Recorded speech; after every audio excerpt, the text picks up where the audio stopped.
school closures, parents had to bring bags, pens, and notebooks for their children at the beginning of the school year.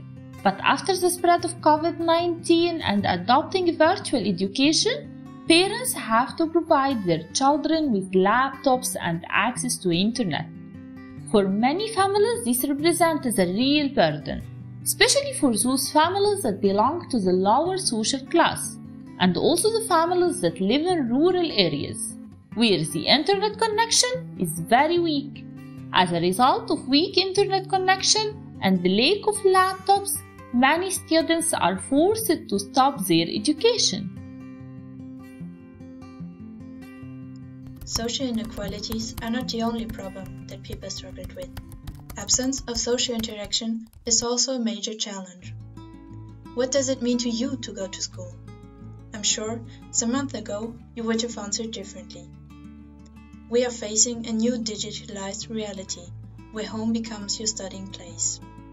Thanks to technology, we can talk to each other no matter where we are. But by ending the call, we realize that we are still the only person in this room. You might feel lonely. You might start to realize that learning is not only a personal process, but depends on your social environment. Technology can't replace teachers. School isn't only a place to be educated. School is one of our society's most important social places.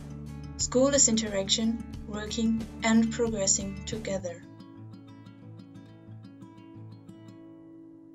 Not only students have been deprived from social interactions, they also lack access to informal education. There is no end to education. It's not that you read a book, pass an examination, and obtain a degree. Learning is a lifelong process, and it doesn't have to take place inside a classroom of 4 walls.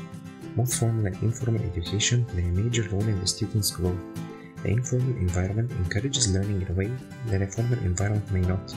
A variety of different learning styles can be accommodated, equipping learners with skills that enable them to develop, socialize better, and make a positive impact in their community. You can attend conferences, workshops, become NGO members, so all that can be done during a lockdown. Teachers have also experienced many challenges in these unexpected circumstances. Virtual education during Covid-19. It's something we all got really used to, something we usually pity all the students for. But what about all those teachers? Aren't they lost in the newness of the situation too? Especially old teachers have to face a lot of struggles. Instead of writing on a simple blackboard and standing in front of a bunch of kids, they are expected to come up with high-quality PowerPoint presentations, which are to be uploaded but also to be taught via Zoom or other modern websites. This is a problem we need to talk about more. We need to educate our teachers for them to be able to educate others. We have to help every single one of them, either old or young, experienced or not, to learn about the newest technologies, devices and possibilities, so they can assure us a well-educated generation to come.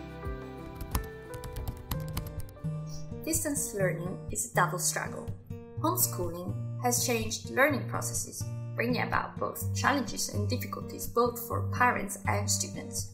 On one hand, students struggle with concentration issues, either related to a chaotic learning environment or little physical space available for them, which poses concrete obstacles to their learning abilities. Examples are crowded houses and student accommodations.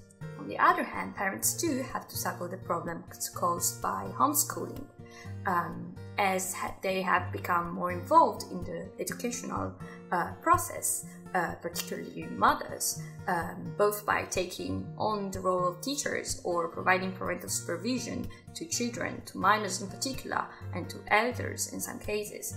The economic sphere of labor has been dramatically affected, menacing to widen the gender gap and to fuel the already present discourse surrounding it.